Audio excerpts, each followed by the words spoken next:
No, folklorna skupina COF je skupina tako imenovanih interesna skupnost meščanov, ki so se včasih ukvarjali s folklornim izročilom, plesali so v raznih folklornih skupinah v Ljubljani, Rožanc, Marolt, Emona. Tudi jaz sem med njimi prišel iz ansambla Kolo iz Beograda in se zdaj po tolikih časih se spet ukvarjamo z istimi aktivnostmi, kot smo se kot mlajši študenti ali taki ali onaki. In tukaj smo zelo različnih profilov, od zdravnikov, od profesorjev, od delavcev, tudi upokojenci so med nami že, se pravi zelo pisana skupina starosti po nekje poprečju okrog 58 let. Pa sprejemate tudi kakšne druge nove plesalce, ali so to res čisto vsi plesalci, ki ste plesali že v mladih letih? Lepo vprašanje, radi bi videli, da je moških malo več, ampak selavi, se pravi, da je tu malo manjši interes, drugače pa lušno je, boste videli sami, malo več plešemo, mi zato se bolj rekreiramo kot naše punce, ali bo. Plešete pa predvsem slovenske ljudske plese, ne? Ja, na tem področju sem aktiviran zelo na slovenskem področju. Se pravi, meni to ni strano, ker sem tudi prej plesal slovenske plese. Zdaj se tudi ukvarjam s postavljanjem odrskim postavitvami. Tudi, če se lahko pohvalim, da smo v maju mesecu prejeli prvo nagrado na tekmovanju slovenskih folklornih skupin iz Ljubljane.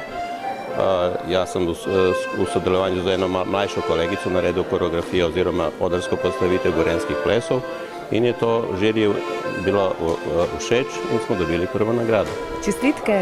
Hvala lepa! No, ta petek pa lahko tudi napovemo vaš nastop. Ja, v petek imamo eno tako srečanje Gorenc,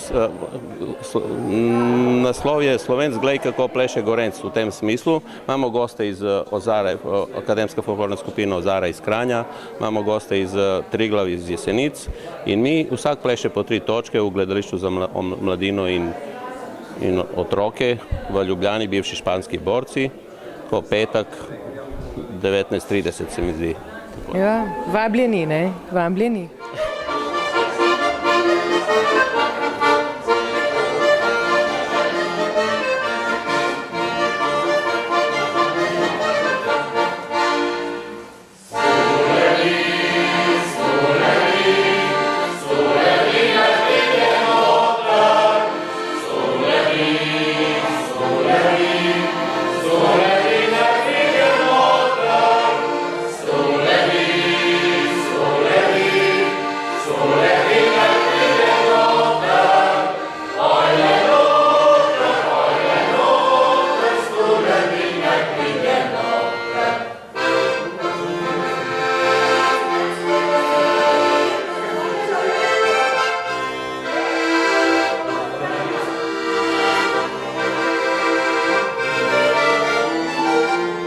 Najbrž že vzpostavili prav pristne prijateljske odnose, ne, tudi?